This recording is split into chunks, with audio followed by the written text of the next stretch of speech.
I'm not very organized, so these are some old ones. This one is called Through the Blinds. 1. She does needlepoint. To glimpse her through the honeycomb shade, you would see her lashes resting lightly on her cheeks as she looks down and takes stitch after careful stitch. When not working with white, she pierces her fingers with tiny pulses, brings drops to the surface, poised, shiny, and seductive, threatening the fabric so she can feel. Her countenance, the definition of perpendicular, the funneled ridge between pursed eyebrows concentrating on failures and charmed sewing, meets the line of a mouth straight with unbending recognition of the lack of laughter and solace. Only the graceful tilt of her head looking toward the unfinished tapestry reminds us that this is a woman to be held. 2. She only sees the shipwreck of what she never thought her life might be.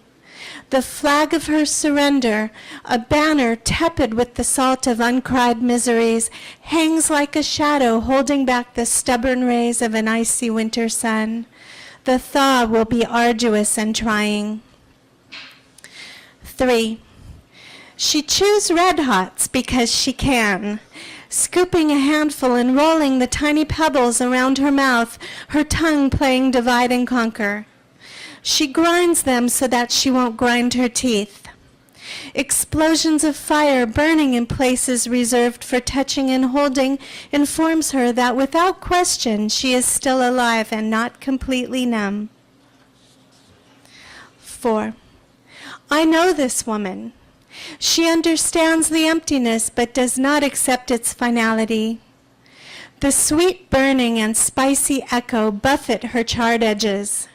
Finely knotted threads anchor her, and framed by the lattice of her boundaries, she will soften around the edges, before long becoming whole in a plenitude of fortunes and sweet euphoria.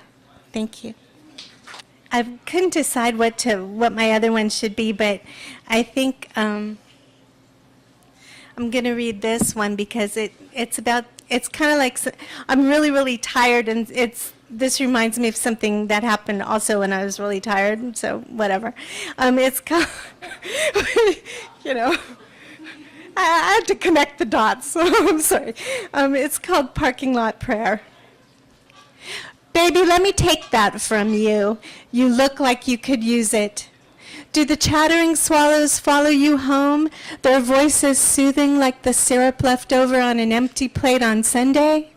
Or do you turn within, listening to your heart, keeping time with the radio, and wondering what musicians do when they're not playing?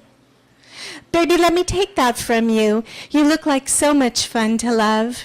Is that sparkle reflecting the city lights, or is that all you, centered and shiny, poised like a dancer while gawky inside, channeling the girls in ballet class, all pink tights and thighs like marionettes at the puppet shows at school carnivals? Baby, let me take that from you. Let me touch your face, the braille of you strapped onto fingertips wishing to know you. Tilt your cheek into my palm, speak in multi-syllables the words for thank you.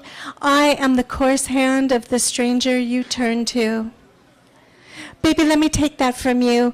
Let me take your carts and burdens, your effervescence bubbling like a tulip glass of champagne the color of a run in a rose stocking, one glass perched upon the windowsill becoming a cathedral on blank walls. You deserve it.